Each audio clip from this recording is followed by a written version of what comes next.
baigiam jau metus ir jau likę porą trejetą seminarų iki metų pabaigos, tai iš tikrųjų labai kalbame svarbiomis temomis, konsultuojam federacijas pastaruoju metu dėl aukšto meistriškumo sporto naujojo aprašo ir, kaip žinia, kitą savaitę turėsim bendrą susitikimą, tai iš tikrųjų kalbame temomis, kurios yra ne tai, kad aktualios ar tokios būtinosios, bet atskirais atvejais jos yra kritinės. Ir iš tikrųjų, na,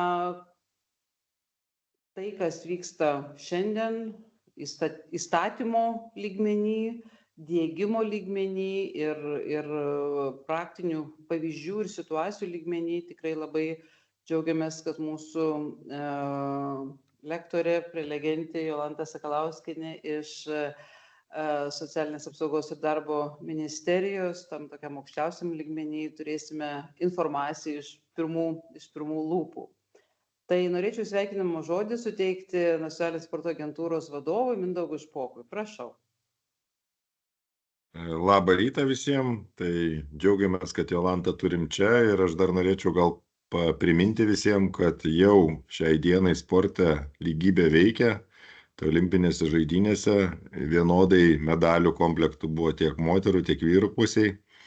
Tai visiems reikia turėti savo strateginės kryptis ir judėti į priekį. Tai manau, kad Jolanta dar sudėlios daugiau akcentų, kur valstybės sektoriui turėtume atkreipti dėmesį ir tas turėtų persiduoti asociacijas. Tai ačiū labai ir dėkoju kompetencijų centrui profesoriai Vilmai už toliau edukacijas ir informacijos skleidimą federacijom. Tai gero visiems seminaro ir aš pats irgi tikiuosi kažką naujo dar sužinoti ir ką galėsim pritaikyti kasdieniam gyvenime. Tai ačiū visiems ir gero seminaro. Taip, tai ačiū labai. Norime tik priminti, kad kaip įprastai mes darome seminarų įrašą, medžiagą įrašų ir skaidres galėsite rasti mūsų kompetencijų centro svetainėje. Ir ką, dėkojame Jolantai atvykusiai.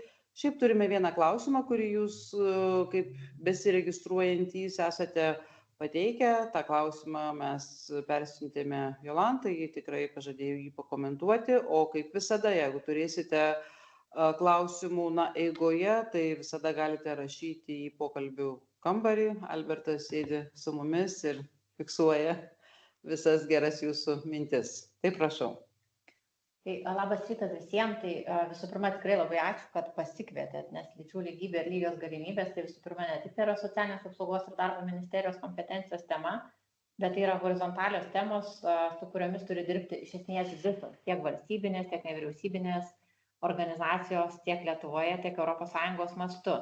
Tai šiandien aš iš tikrųjų pasistengsiu apžvelgti iš esmės tokią visą bazę teisinę, pagrindus iš esmės, nes tikrai laiko tas tarpas tokiom temom plačiom yra labai mažas, bet jeigu būtų klausimų ar kažkokių tai visada pastebėjimų, tai tikrai galėsime likti kontakte. Bet mano šios dienos tikslas iš tikrųjų suformuoti tą suvokimą, kodėl lyčių lygybė ir lygios galimybės yra ne pasirinkimo toks klausimas, bet yra dalykas, ką kiekviena institucija, kiekviena politikos sritis turėtų daryti. Taip pat irgi bus pavyzdžių ir manau, kad dar bus kažkoks tai laiko tarpas, kuomet galėsit irgi užduoti klausimus ir aš juos atsakysiu. O jeigu ne, tai manau, kad irgi kontakte būsiu pasiekiama ir galėsit bet kada mane surasti ir pasikonsultuoti. Tai pradėkim. Tai turbūt dabar toks pagrindinis dalykas - teisinis reglamentavimas. Kodėl tai reikalinga, ne? Ir ar tai yra privalu, ar tai yra pasirinkimo klausimas, tai aš taip visada mėgstu nukaskaduoti nuo viršaus tą pasirinkimą ir noriu šitoje vietoje irgi turbūt iš karto, kad įsidėmėtumėt, kad lygių galimybių, lyčių lygybės klausimų užtvirtinimas nėra pasirinkimas, tai yra prievolė. Prievolė labai aiškiai tvirtinta nacionaliniam pažangos plane ir kuomet jis tai buvo patvirtintas, atsirado horizontalieji principai. Ir tais horizontaliaisiais principais iš esmės yra siekiama nuosekliai kompleksiškai formuoti tam tikrą požiūrį ir elgesį būtina visiems strateginiam tikslam, pažangos uždaviniam įgyvendinti ir pasiekti. Ir kadangi mes šiandien kalbam apie lygias galimybės ir lyčių lygybę, tai svarbu pasakyti, kad iš tų 3 principų vienas jų yra lygios galimybės visiems. Ir ką jisai užtikrina? Tai tokia yra kaip ir ilga, ne, apibrėžtis, bet norėčiau vėlgi, kad įsidėmėtumėt esminius akcentus, kuomet mes kuriam kažkokią tais priemonę, ne, kažkokią tais programą, finansuojame kažkokį konkursą, rašome kažkokį tais projektą ir tai yra susijęs su valstybės finansais, mes turime atsižvelgti šį principą. Ir ką jisai sako? Jisai sako, kad mes turime užtikrinti visiems asmenims, nepaisant jų lyties, tautybės, rasinės, etninės, pilietybės, kalbos, religijos, tikėjimo, įsitikinimų, pažiūrų, negalios, sveikatos būklės, socialinės padėties, amžiaus ar seksualinės orientacijos, vienodas teisės ir galimybės naudotis paslaugomis, infrastruktūrą, transportu ir kitom priemonėm, dalyvauti visuomeniniam gyvenime. Čia iš karto irgi užbėgu už akių, nežinau, kad būna daug klausimų ir žmonės tikrai įsigąsta, tai tokia plati imtis, ne? Kaip čia viską padaryti ir kaip viską užtikrinti. Tai be abejo, bet kokia programa, bet kokia priemonė, bet koks projektas, ne, kurį rengiate, jūs turi savo tikslinę grupę. Tai šiuo atveju mūsų pareiga yra tokiu atveju nediskriminuoti ir nesudaryti sąlygų aprašais, veiksmais, veiklomis kitoms grupėms, kad būtų uždaryti keliai. Tai va, ir šitoje vietoje turbūt ką labai svarbu pasakyti, kad tai yra prievolė, dar kartelį irgi noriu pasakyti, kad tai yra prievolė, ne pasirinkimas ir turi būti integruota šitie klausimai visas nacionalinės plėtros programas, teisės aktus, įstatymus ir kitus strategiškai valstybei svarbius dokumentus. Ir šiuo atveju irgi yra privaloma atsižvelgti neįgaliųjų, moterų, vyrų, skirtingų amžiaus grupių, tautinių mažumų ir kitų galinčių patirti diskriminaciją poreikius ir numatyti lygių galimybių principą įgyvendinančias priemonės bei rodiklius. Tai reiškia, kaip mes to sieksim.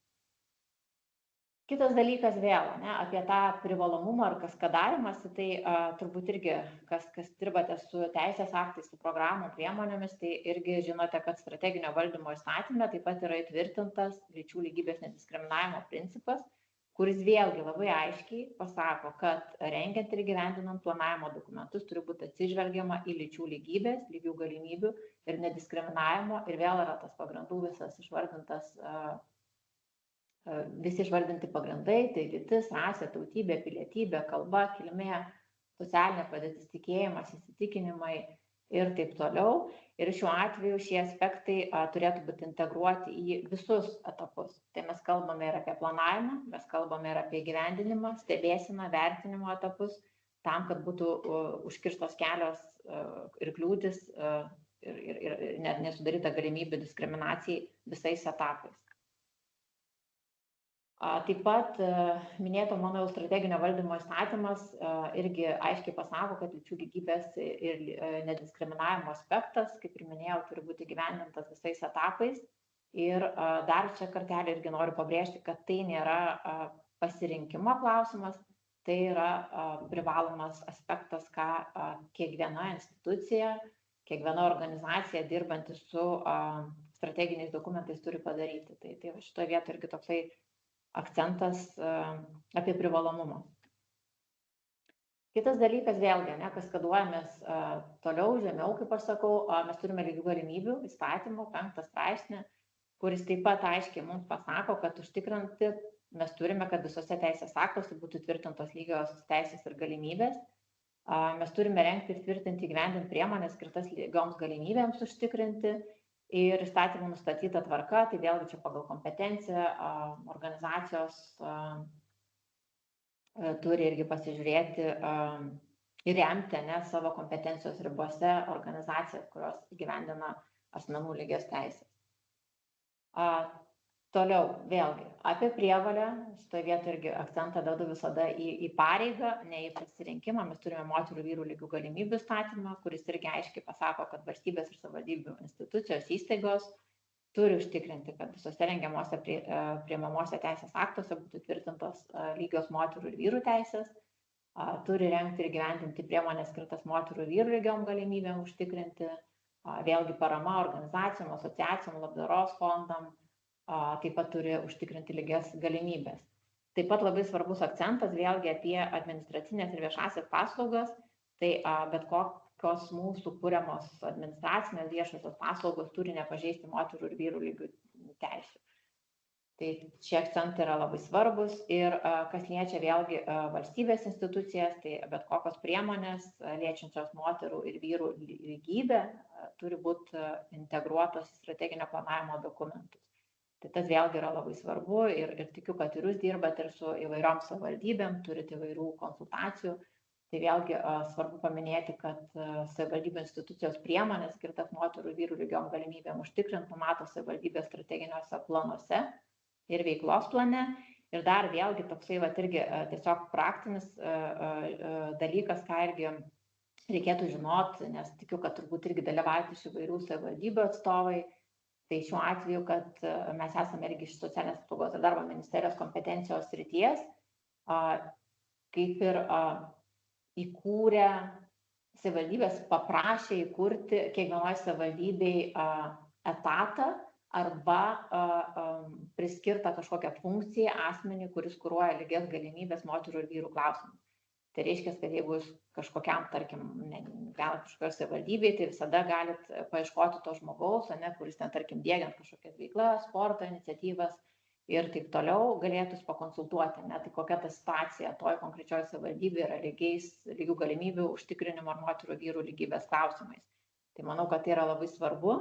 Dar vienas irgi toksai dalykas turbūt žinojimui, kad kuomet irgi atsirado horizontalieji principai buvo įtvirtinti, tai buvo irgi sukurta struktūra, kad 3 ministerijose, nes yra iš esmės tvirtinti 3 horizontalieji principai, apie kuriuos aš visus nekalbėsiu, bet kalbant apie lygias galimybės, tai buvo sukurta horizontalio principo koordinatoriaus kaip ir pareigybė, ne tiesiogiai pareigybė, bet šita funkcija yra priskirta asmeniui, kuris konsultuoja bet kurias valstybės, nevyriausybinės organizacijas diegiant šitos klausimus. Ir ši pareigybė ir šita funkcija yra priskirta mano vadovaujamai grupiai, tai Socialinės apsaugos ir darbo ministerijos lygių galimybių moterų ir vyrų lygybės grupiai. Ir paprastai žodžiais tariant, tai reiškia, kad jeigu jūs turit kažkokį tai klausimą, norit pasikonsultuoti, rašant programą, įstatymą, priemonę, nežinau, aprašą, tai visada galite tiesiog parašyti paklausimą mūsų grupiai ir neturim tokį specialų adresą. Nediskriminavimas @socmin.lt arba bet kokiu atveju, jeigu patogiau kalbėtis, galit paskambinti. Kitas dalykas, aš persižiūrėjau jūsų visą sistemą ir tarkim, sporto konkrečiai įstatymą, tai jis irgi labai aiškiai turi sporto principus ir šiuo atveju lygiateisiškumas, kuris labai aiškiai pasako, kad visi asmenys, nepaisant jų lyties, rasės, tautybės, vėlgi išvardinti visi pagrindai, turi lygias teisės sportuoti. Lygiateisiškumo principo, čia padaryta išimtis, kad turbūt geriau būtų galima valdyti visą sektorių, turint pozityvę tą diskriminaciją, nelaikomas atskiros sporto varžybos vyram, moterim, neįgaliesiems sporto varžybos pagal amžiaus grupės dalyvių skaičiaus sporto varžybose ribojimas įvardintas. Tai šitoje vietoje irgi visada turit vadovautis irgi sporto principų įtvirtintų sporto įstatyme. Ir tai yra kalba eina apie lygiateisiškumą. Kitas labai svarbus dalykas tai yra toksai universalusis dizainas. Ir tas universalusis dizainas dažnai sukelia tų klausimų, kas tai yra, kaip tai yra. Tai iš principo yra požiūris, jeigu taip galima pasakyti, ir sąvoka šitai yra tvirtinta statybos įstatyme, bet jo principas irgi yra labai paprastas, kad kuriant bet kokią infrastruktūrą, kuriant bet kokią paslaugą, mes turime vadovautis universaliuoju dizainu. Ir ką tai reiškia paprastai žodžiais, nes pavadinimas turbūt toksai tikrai skambus, tai reiškia, kad jeigu mes kuriam kažkokią tais aplinkos, paslaugos infrastruktūrą, mes turime galvoti apie kiekvieną asmenį. Ir kas tas yra kiekvienas asmuo, tai šitoje vietoje ir kokia galbūt iš karto užbėgsiu į priekį yra dažnai padaroma klaida, kad mes dažnai pagalvojam, kas yra gerai, kad pagalvojam apie asmenį su negale, bet universalusis dizainas kalba apie platesnį spektrą žmonių ir grupių, tai reiškia, kad mes turime pagalvoti ir galbūt apie kitautautį, apie aukštesnį, apie stambesnį žmogų, apie vyresnį žmogų, apie jauną, apie vaiką ir kurdami savo paslaugas ir infrastruktūrą vadovautis universaliuoju dizainu. Ir kas dar labai svarbu universaliajam dizainui, tai yra tas tvarios aplinkos apsaugos užtikrinimas ir palaikymas, įvairovės saugomas, saugus naudojimasis ir tvarūs estetiniai sprendimai. kadangi vėlgi tas laiko tarpas yra toksai ganėtinai trumpas, o tema yra labai plati, tai aš irgi paliksiu tokias aktyviasias nuorodas, kurias galėsite irgi turint daugiau laiko pasižiūrėti ir pamatyti, kaip tie principai taikomi praktikoje, bet iš esmės universalusis dizainas jis turi tokius 7 principus. Tai paprastumą ir intuityvumą, tai jeigu tai paprastai kalbėti, kas tai yra, tai reiškia, kad mūsų kuriama aplinka, infrastruktūra, jinai turi būti paprasta ir intuityvi. Tai reiškia, kad mes turime be didelių kažkokių specifinių gebėjimų suvokti, ne, kaip naudotis. Ne, ir šitoje vietoje mes turime tai atsižvelgti. Kitas dalykas, ne, vėlgi, kuriant apie kažkokias tai paslaugas, infrastruktūrą, mes turime galvoje matyti saugų naudojimas. Tai reiškia, kad mūsų sukurta kažkokia, tarkim, pavyzdžiui, vėlgi sporto bazė, jinai būtų sporto kažkokia infrastruktūra, yra saugi naudoti, kad būtų užtikrinta tolerancija klaidai. Kitas labai svarbus dalykas ir principas, kad tam naudojimui nereikėtų kažkokių didelių fizinių pastangų. Ir jeigu taip praskleidžiant šiek tiek šitą principą, tai reiškia, kad ta paslauga arba ta infrastruktūra galėtų naudotis bet koks asmuo, pagal savo fizinius sugebėjimus. Vėlgi paminėsiu, ar tai būtų vaikas, ar tai būtų vyresnis asmuo, ar tai būtų asmuo su negale, ar tai būtų asmuo, pavyzdžiui, su laikymu sveikatos sutrikimu. Taip pat tas naudojimas paslaugomis ir infrastruktūra turi būti suvokiamas paprastai ir aiškiai, turėtų būti informacija paprastai ir aiškiai suvokiama. Na vėlgi, pavyzdžiui, toksai konkretus pavyzdys, neeinant į tuos filmukus, kurie trunka apie 5 ir daugiau minučių, man atrodo, tai vėlgi, tarkim, ženklai, kiek kuriant infrastruktūrą yra svarbus ženklai. Tai kartais vėlgi, ką aš ir minėjau, kad kuomet mes kuriame paslaugas, kuomet mes kuriame priemonės, mes galvojame tą platų spektrą pagrindų. Na ir vėlgi, pavyzdžiui, pavyzdys, tarkim, dabar mūsų visuomenė tampa vis labiau įvairialytė, vis labiau, mes turime daugiau migrantų, kalbos režimas įsijungia, tai ženklai yra labai gera priemonė pateikti aiškiai suprantamus dalykus, be ypatingų kažkokių kalbų panaudojimo. Kitas dalykas vėlgi lankstus naudojimas, tai kad būtų paprasta, aišku ir lygios galimybės visiems. Tai vėlgi, čia šitoje vietoje apsistot norėčiau ties šiuo principu, tai lygios galimybės visiems sako, kad kuriant paslaugas, kuriant infrastruktūras, mes turime užtikrinti galimybės naudotis jomis visiems asmenims be kažkokių tais ypatingų asistavimų, ypatingų papildomų kažkokių paslaugų. Tai reiškia, vėlgi labai paprastas pavyzdys, pavyzdžiui, kuriamos kažkokios sporto infrastruktūros, kuriami kažkokie tais būreliai, kažkokios tai asmenų grupės, kurios čia taip teisingai svert, kultivuos, kažkokią vienokią sporto rūšį užsiims, tai šitoje vietoje neturėtų būti apribojimo, turėtų būti sudarytos lygios galimybės visiems naudoti. Šitoje vietoje irgi, nežinau, gal vėliau bus klausimų, galėsiu irgi atsakyti, bet galėsim irgi turėti trumpą diskusiją, bet šitoje vietoje irgi nereikėtų įsigąsti, vėlgi dar kartelį dedu akcentą, kad mano kažkokia specifinė paslauga, specifinė kuriama infrastruktūra, orientuota tik tai vieną grupę, tai reiškia dar kartelį grįžtų prie to pačio, kad kurdamas kažkokias programas, priemonės, paslaugas, jeigu aš kuriu kokiai, tai tarkim, arba projektas, kažkoks rašomas yra tiksliniai grupiai, tai aš savo kuriamų projektų ir savo kuriamom sąlygom aš nesudarau galimybių diskriminuoti kitą grupę. Taip pat tinkama erdvė ir dydis, tai vėlgi apie pritaikomumą, apie lankstumą, apie galimybės visiems naudotis infrastruktūra ir paslauga. Dar vienas irgi akcentas, tai universalusis dizainas irgi dažnai būna supainiojamas tik su infrastruktūra.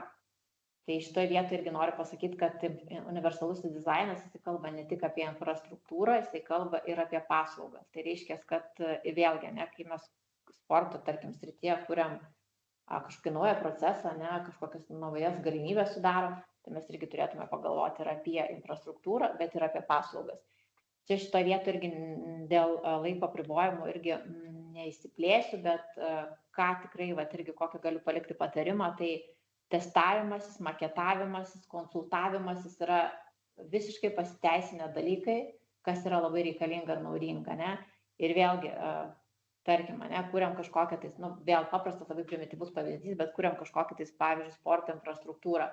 Tai visų pirma reikia kalbėtis, ne kalbėtis su kuo. Kalbėtis labai paprastai, kalbėtis su bendruomenė, kuri naudosi tomis paslaugomis, ne ko reikia, kaip reikia, kalbėtis su tos srities specialistais, kalbėtis ne su kažkokiam asociacijom, nevyriausybinėm organizacijom, bet nepriminėti tų sprendimų tik tai, tarkim, kaip aš sakau, pavyzdžiui, ministerinių lygmenių kažkokiam kabinete, galvojant, kad va ten tai mes jau žinom geriausiai ir taip jau bus geriausiai. Tai dažniausiai taip nebūna ir tai gali sukelti papildomų ginčų, diskusijų, kas tikrai yra nereikalinga ir bet kokiu atveju vėlgi turi būti išgirstos įvairių grupių nuomonės ir vėlgi dar netokį irgi pavyzdį iš praktikos galiu pasakyti, kad buvo toksai pratimas, kurį mes irgi su vadovybė darėme, tai mes važinėjome per savivaldybės, tai vieti iš tikrųjų galbūt jaunimo politiką, bet irgi žiūrėjome, kaip yra atliepta jaunimo politika ir pastebėjom tokį labai irgi įdomų dalyką, kad pavyzdžiui, vėlgi nekalbant su bendruomenė, neatsižvelgiant į poreikius, buvo, pavyzdžiui, kai kuriuose savivaldybėse prikurta labai daug sporto infrastruktūros, nes tam buvo skirti pinigai, bet kai pasižiūrėjom statistiškai, kiek gyvena tose savivaldybėse jaunimo, pamatėm, kad ten gyvena iš esmės tik tai vyresnio amžiaus asmenys. Tai vėlgi, ar tie žmonės naudosis skateparkiais, nemanau. Tai va šitoje vietoje vėlgi tas pavyzdys, prie ko aš privedu, reikia kalbėtis, reikia konsultuotis ir tos konsultacijos iš tikrųjų ir maketavimas, išsitestavimas paslaugos infrastruktūros, jis visada pasiteisina.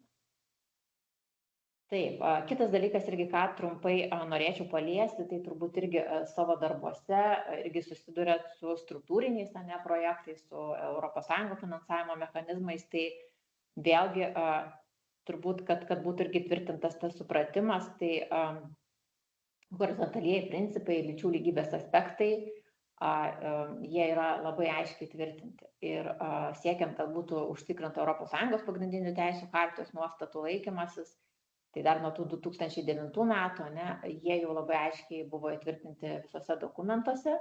Ir turbūt, ką reikia paminėti, kad dabartiniam finansavimo periode yra labai aiškiai nukaskaduota netgi laikymasis lygių galimybių principo įtvirtinimo lyčių lygybės nuo planavimo dokumentų iki įgyvendinimo.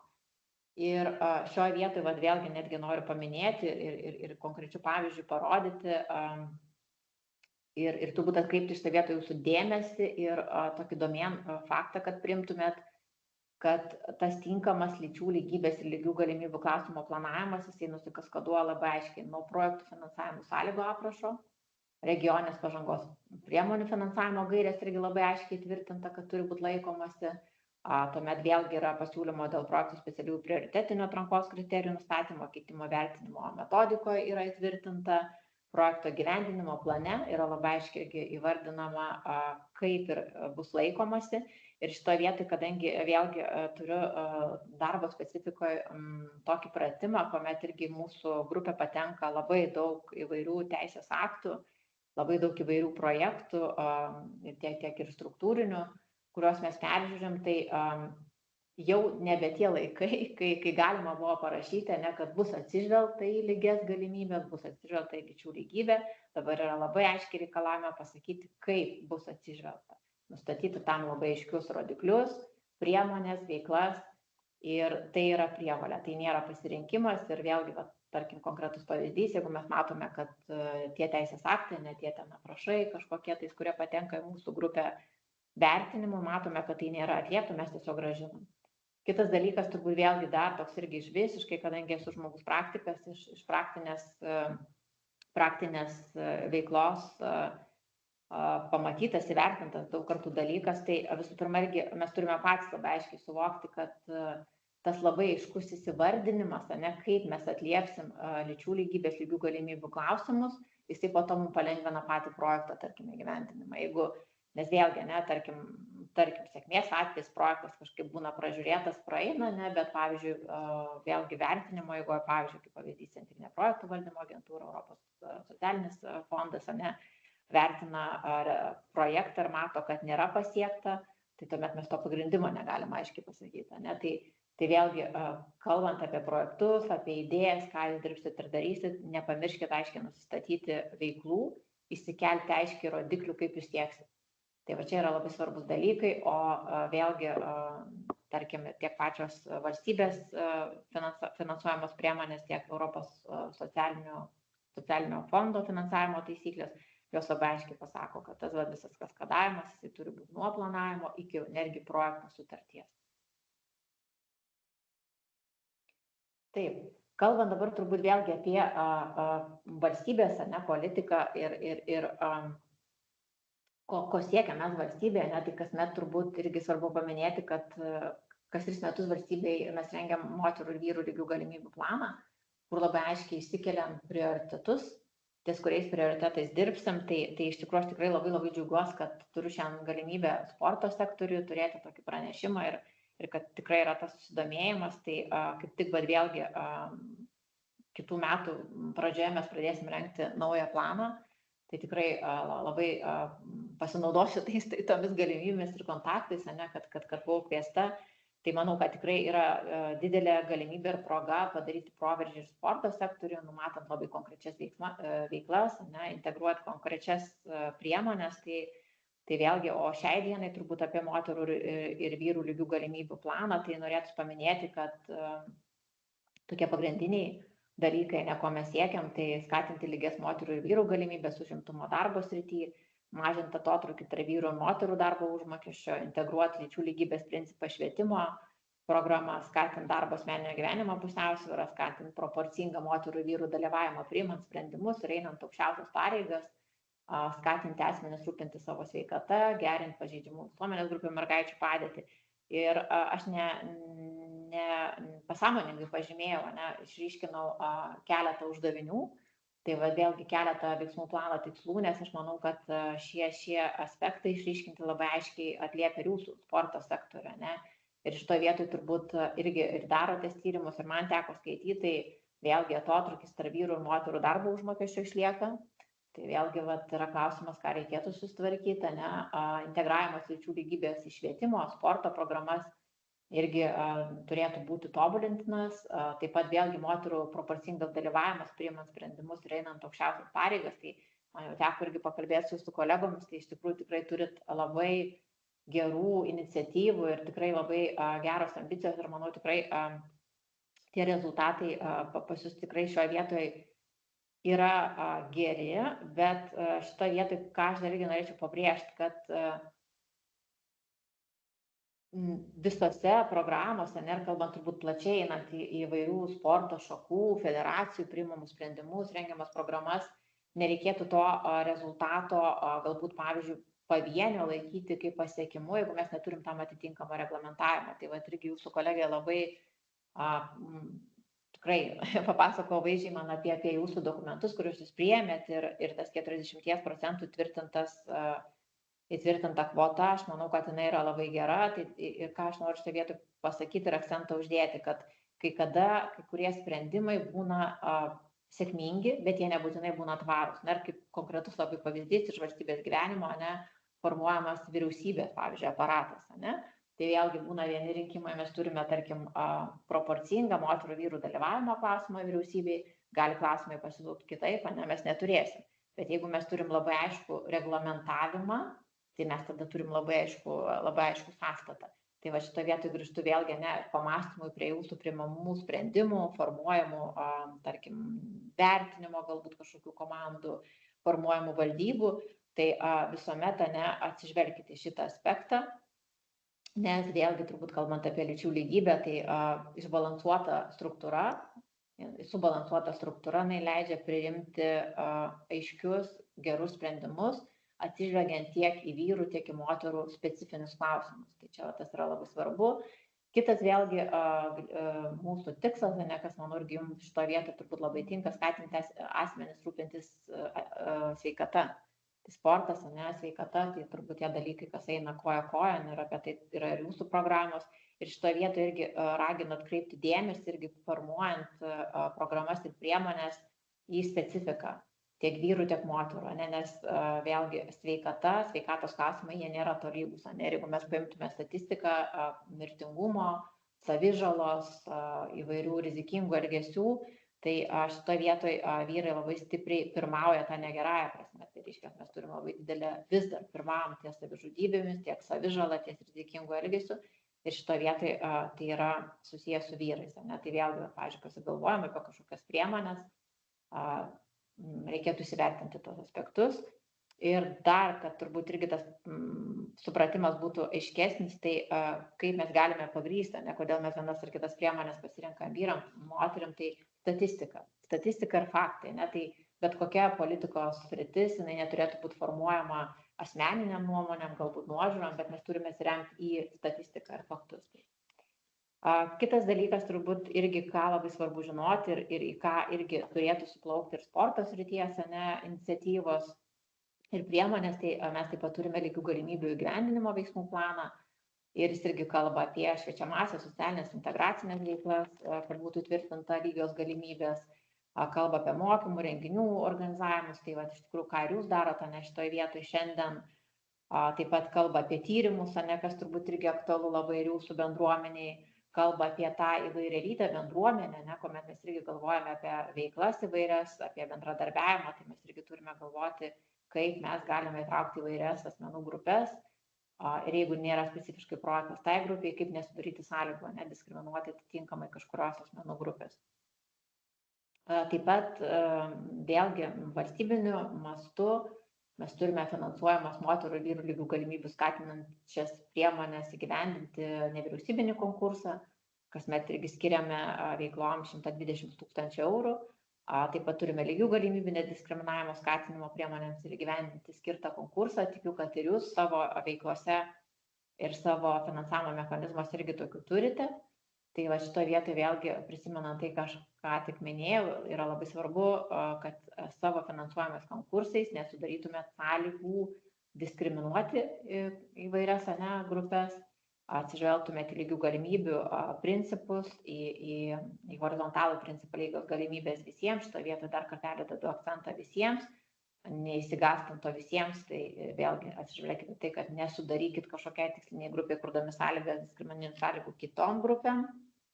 Ir dabar turbūt nuo to viso tokio teisinės bazės ir to viso strateginio planavimo, tai turbūt labai reikalinga suvokti, ne taip paprastai, kas ta lyčių lygybė. Nes tikrai daug visokių tų klausimų būna ir tai turbūt labai paprastai, ne, taip neteisinėmis apibrėžtomis, bet paprastai, kad suprastume, tai yra vienodos sąlygos. Tai yra vienodos sąlygos moterų ir vyrų, tai yra vienodos galimybės ir tai yra vienodos visų pirma teisės. Ne? Ir šitoje vietoje mes turėtume kalbėti apie vienodą matomumą ir požiūrį, vienodą galių, atsakomybės pasiskirstimą, išteklių, naudos, paslaugų, teisingumo prieinamumą, vienodą dalyvavimo procesuose. Ir čia turbūt pavyzdžių praktiškai gali būti labai daug. Ne? Tai vienas dalykas, kuomet mes vėlgi planuojame komandas, kuomet mes planuojame valdybas, kuomet mes planuojame kažkokius tai konkursus, tai vėlgi įsivertinama, ar tuo konkursu, tą iniciatyvą, tomis galbūt kažkokius paslaugomis mes sudarysim tikrai vienodas sąlygas vyram ir moteriam dalyvauti.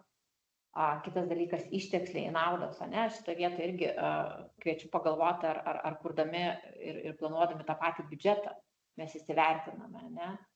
Ar tikrai biudžetas yra lyčiai palankus. Ir šitoje vietoje vėlgi, į ką aš atsisuku, tai mes turime matyti tyrimais grįstą informaciją, ne? Kad mes vėlgi įsivertinti, jeigu vienai, tarkim, problemai spręsti reikalinga daugiau išteklių, tai mes tą problemą ir sprendžiam, galbūt daugiau nulokuojame ten finansų, jeigu reikalinga kitai kita, bet šiuo atveju vėlgi lyčių lygybė yra labai paprastai tariant apie vienodas sąlygas. Tai va, tai paprastai tiesiog kiekvieną kartą, kurdami kažkokias priemonės, pagalvokit. Be abejo, ką ir minėjau, ne, tai lyčių lygybė yra matuojama, ir jinai matuojama lyčių lygybės indeksu. Kaip žinia, mes turbūt esame šitoje vietoje tikrai laimingi, ne? Mes turim lyčių lygybės institutą, kuris yra Vilniuje ir tikrai nuoširdžiai kviečiu, jeigu jums kažkokiu tai kiltų klausimų, tai tiek kreiptis paklausimais į šitą institutą, nes tikrai institutas konsultuoja, tiek, manau, visada galima apsilankyti. Ir šitoje vietoje mes šiai dienai su mūsų progresu mes esame 17 vietoje, mes turime kilimą nuolatinį. Bet šitoje vietoje turbūt irgi norisi pasakyti, kad tas kilimas labai stipriai priklauso nuo kiekvieno mūsų. kaip mes planuosime priemonės, kaip mes atsižvelgsime į statistinę informaciją. Tai tas yra labai svarbu ir dar svarbu pasakyti, kad pats indeksas visuminis, jis yra matuojamas atskirais domenais, yra numatytos atskiri, tai mes kalbame apie sveikatą, apie galią, apie darbo domeną, apie pinigų, laiko ir tai turbūt labai svarbu irgi atsižvelgti darbe jūsų. Kitas dalykas, vėlgi dabar apie nacionalinių olimpinių pavyzdžiais, ne konkrečiais, kad būtų aiškiau ir suprantamiau kalbėti, tai vėlgi Lyčių lygybės instituto statistinė informacija dėl nacionalinių olimpinių sporto organizacijų aukščiausių sprendimų priėmimo organų dalies, vėlgi statistika, ne, tai jinai labai aiški. Ir čia mes šito vietoje kalbam apie atstovavimą ar galią, ne. Tai čia šito vietoje vėlgi, ar nesudarytos sąlygos. Lietuvos moteris ir Lietuvos vyrai. Taip, va šito vietoje. Europos moteris. Taip. Europos vyrai. Taip, Europos vyrai, taip. Tai va šito vietoje vėlgi, ne, ta statistika, jinai labai aiški ir jinai labai aiškiai, ką aš sakiau, ne, kad iš kur gimsta tos priemonės, jos gimsta iš statistikos, iš duomenų. Tai va šito vietoje irgi pamąstymas ir pagalvojimas apie jūsų diegiamas priemonės. Ne, šito vietoje, ką galima padaryti geriau ir kaip tai galima sureglamentuoti geriau. Dar norėčiau truputėlį, tai čia taip 77% Lietuvos moterų. Matot, anglų kalboje. Jo, uždominavę vyrai visiškai 77, bet Europoje 80. Čia va šito vietoje irgi turbūt, ką noriu irgi pasakyti, kad mes nesam kažkokie tai outsideriai, mes tikrai esam, darom pažangą, tikrai darom tą pažangą sistemingai. Kitas dalykas irgi turbūt, ko nereikia tikėtis, nekalbant apie lyčių lygybės ir lygių galimybių klausimus, tai va tokios staigios pažangos, ne? Kad, tarkim, prabusim vieną dieną ir viskas yra pasikeitę. Tai stereotipinės nuostatos, klausimai susijęs su ilgalaikiu požiūriu, jie formuojasi žingsnis po žingsnio. Tai va šito vietoje kiekvieną kartą reikia pagalvoti, ne, kaip mes tą galime daryti. Ir kitas dalykas, ką aš, pavyzdžiui, šiandien minėjote, apie labai kvotų nustatymą, ne, tai irgi yra labai geras dalykas. Nes šito vietoje kvota gali eiti pirma, ne, ir sudaroma sąlyga įtraukti daugiau moterų. Bet šito vietoje irgi yra toks procesinis dalykas, nes tai turi labai stipriai eiti su švietimu. Mes irgi turim užauginti kartą, ne kartą kitaip mąstančią ir kartą norinčią, ne, būti atstovaujama, gebančią būti atstovaujama. Bet vėlgi šitoje vietoje irgi dažnai sulaukiu tokių klausimų kvotavimu, bet nereikia pamiršti kompetencijų. Šitoje vietoje visada yra ir vertinama kompetencija. Tai tas kompetencijas turbūt svarbu auginti įvairių tiek vyrų, tiek moterų, ne. Taip, dabar apie lyčių nelygybę sporte ir turbūt kas labai iš vėlgi atlikto tokio įvertinimo, tiek tyrimų, tiek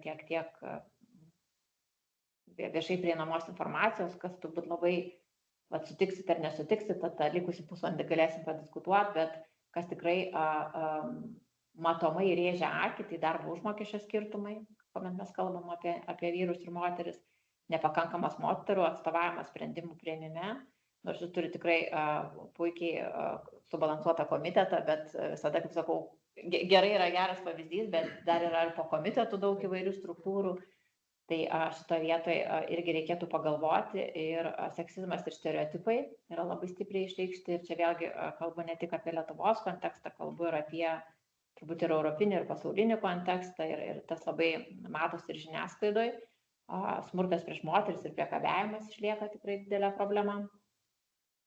Ir va čia vėlgi taip labai trumpai tik tai apibėgant, tai netgi ir moterų pasiekimams, ne, va žiniasklaida. Žiniasklaida yra labai galingas įrankis, formuojantis labai stipriai lyčių lygybės, lygių galimybių klausimus. Ir va vėlgi, jeigu taip pasižiūrėta, ne, viešai prieinama informacija apie tas pačias publikacijas, ne, tai tarkim 19 metais atlikus analitiką buvo pamatyta, kad skirtų publikacijų mėnesį 3 kartus daugiau apie vyrus, ne apie moterus.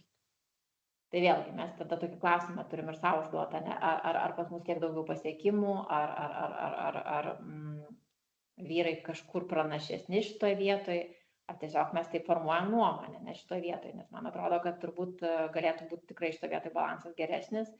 Taip pat analizuojant pagal sporto rūšis, daugiausiai pranešimų apie moterų sportą sulaukė lengvoji atletika, sekė plaukimas, dviračių sportas, tačiau paminėjimo, vėlgi, kai žiūrėtume, lengvoji atletika 3 kartų atsilieka nuo pirmaujančių vyro sporto šakų, tenisas, futbolas, plaukimas.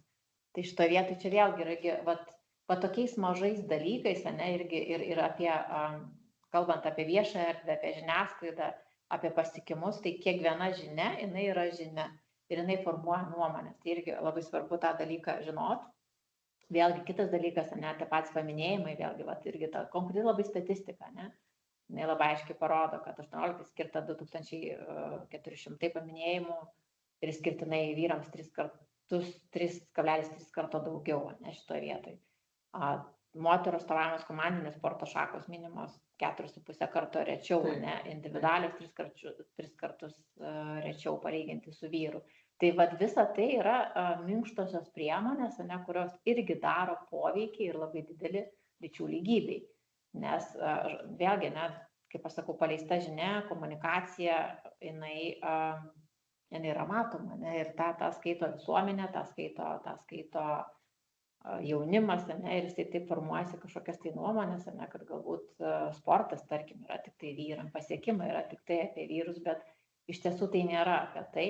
Tai tas aiškus irgi komunikacinės žinutės subalansavimas yra labai reikalingas.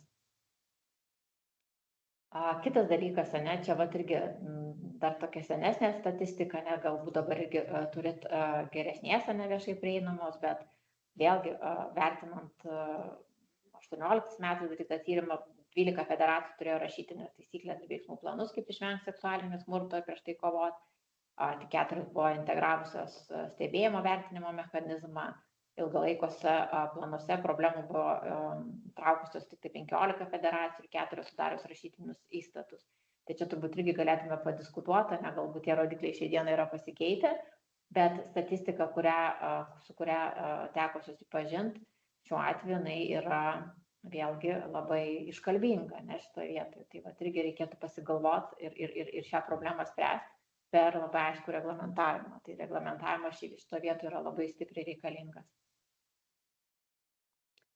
Kitas dalykas, vėlgi, dar vienas Eurobarometro tyrimas, tai sutinkat ar nesutinkat, dėl tokių irgi statistikų, čia irgi galėsim galbūt vėliau, dabar tai tiesiog kviečiu įsidėmėti ir pasižiūrėti, bet kalbant apie lyčių lygybę sporto veikloje, aktyvioje veikloje, taip pat irgi buvo užduoti klausimai, irgi yra labai iškalbingi šitoje vietoje, tai sakau, tiesiog galima bus irgi, jeigu bus noro, padiskutuoti, bet kaip ir aš sakau, formuojant politiką labai svarbu ne asmeninė nuomonė, nes jų gali būti įvairių.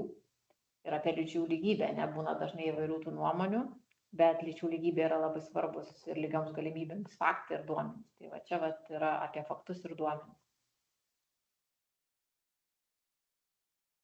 Kitas dalykas, vėlgi, lyčių lygybės instituto vėlgi duomenys ir apie sportą, apie lyčių lygybę. Tai vėlgi, pavyzdžiui, ką mes matom, tik 30% tėvų mano, kad sportas yra labai svarbus su dukrom, o 41% tėvų mano, kad sportas yra labai svarbus su sūnum. Tai čia vėlgi yra faktai, tai yra stereotipinės nuostatos, iš kažkur ateina. Iš kur ateina, tai mano prieš tai rodytos, tarkim, ir skaidrės, yra komunikacija, žiniasklaida, priemonės, Manau, kad čia tikrai galim padirbėti daugiau ir mes irgi paminėsiu ir pavyzdžių konkrečių šalių, kur tikrai yra pokytis labai didelis padarytas. Vėlgi, duomenys 31,8% moterų sportininkų yra susidūrusių su fiziniam bausmėm treniruočių metu. Tai vėlgi, toks pamąstymai, mes gyvenam 21 amžiuje, bet tokių dalykų dar yra ir duomenys tai yra nauji. Šitoje vietoje irgi pastebiu. Ir 8 iš 10 europiečių mano, kad sektini moterų pavyzdžiai sportai kvieptų daugiau moterų ir mergaičių daryti tą patį. Tai čia vėlgi apie ką aš kalbėjau, kad yra žiniasklaida, komunikacija, yra vėlgi jūsų atveju, yra tiek jų agentūra, tiek sporto ir švietimo ministerija, tiek galų gale atskiros agentūros, tos šakinės, ar kaip vadinasi pas jūs, kurios lygiai taip pat galėtų tą komunikaciją daryti. Nes nuo to labai stipriai priklauso pokytis, nuo to labai stipriai priklauso požiūris ir nuo to labai stipriai ateityje priklauso rezultatai. kaip iš statistikos, ne, vat, paveiksliuko matom, tai mes visada esam per tą vidurį. Čia šitą vietą tikrai noriu pasidžiaugti, kad nesam kažkur apačioje, bet yra kur pasitempti, ne, ir yra kur pasitempti, ir jeigu taip žiūrėti apie bendrai, dar va tokį irgi iliustruotą pavyzdį, kur lyčių lygybės klausimai yra aukštumoje, ne, mes šiuo atveju turim skandinavų visą bloką šalių, tai ką irgi pastebi kiti tyrimai, kad kuomet lyčių lygybės klausimas yra labai gerai subalansuotas mūsų visuomenė, mes turim daug laimingesnę, daug tvaresnę, sveikesnę bendruomenę ir visuomenę, nes tiek vyrai, tiek moteris, jie tikrai daug geriau sugyvena ir ekonomiškai šitas klausimas yra labai stipriai svarbus. Vėlgi apie moteris sportininkės medijoje, net tada vėlgi toksai, vat, kaip ir su kuo susiję, net tai su kuo dažniausiai susiduriam, irgi tokių vertinimų, tai priekabiavimas, įžeidinėjimas, dažnai irgi tenka matyti ne tiek rezultatas, kiek galbūt ne kažkokios seksistinės nuostatos, ne kažkokie stereotipiniai vaidmenys. Tarkim, irgi pamastymui, nesakau, kad niekada taip nebuvo, bet jeigu imti tą tokią daugumą, tai kaip dažnai, pavyzdžiui, vėlgi moterų kažkoks rezultatas yra sėtinas dar būna su išvaizda, su ne kažkokiam seksistinė nuostatom, bet ar, pavyzdžiui, su vyrais tai būna, ne? Tai bet čia irgi tas klausimas, ties ko reikia padirbėti ir ties ko apskritai visa Europa dirba ir juda, bet tai vėlgi yra apie komunikaciją. Kitas dalykas vėl sportas, mes ką tik prieš tai rodytojų skaidrėje matėm tėvų nuostatas, ne? Tėvų nuostatos irgi neateina iš kažkur tai. Bet ką mes matom toliau, kad nepakankamai reprezentuojamos moterų savybės, nepakankamai reprezentuojamos mergaitės, moteris, ne sporte. Kitas dalykas, pavyzdžiui, vėlgi aktualu moterių kūno seksualizavimas per aprangą, filmavimo būdai, komentatorių komentarai, ne? Tai turbūt šitoje vietoje jūs dar žinot tų pavyzdžių daug daugiau nei aš, bet tokia yra ta situacija. Ir va šitoje vietoje labai konkretus pavyzdys, turbūt, kurį žinot ir jūs, ne? Tai apranga, tas pasipriešinimas ir pokytis, ne, aš tai tikiu, kad tas pokytis eina ir jisai bus, bet visada vėlgi, ne, taip turbūt iš tos temos, kurioje aš dirbu ir kuri man labai rūpi, tai visada ir Lietuva gali būti tas šauklys, tas pirmas vedlys, kuris irgi gali pagalvoti, ne, ką mes galim padaryti kitaip ir remiantis tais tokiais pasauliniais pavyzdžiais tą padaryti. Va, vėlgi, ne, kitas dalykas, ne, aprangos tas aspektas. Tai šitoje vietoje irgi labai konkretus pavyzdys, bet ar tai pamaišė rezultatą, nežinau, nesu gimnastė, nesu atletė, manau, kad ne, nes kiek irgi teko domėtis, tai tarkim, toks aprangos pateikimas, nes skirtingas, nei buvo įprasta, jisai nepadaro jokio poveikio. Tai vėl reikia irgi pagalvoti apie tos tokius paprastus dalykus ir jeigu mes norim moterų pritraukti daugiau sportą, ne, tai mes turim girdėti su pirma moteris, ko reikia moterim ir šitoje vietoje. Kodėl vėlgi dar grįžtant prie sprendimų, kodėl tie sprendimai yra tvarūs ir geri, tai kaip prie vieno stalo apie tos sprendimus diskutuoja tiek vyrai, tiek moteris. Tai va šitą vietą turbūt labai svarbu.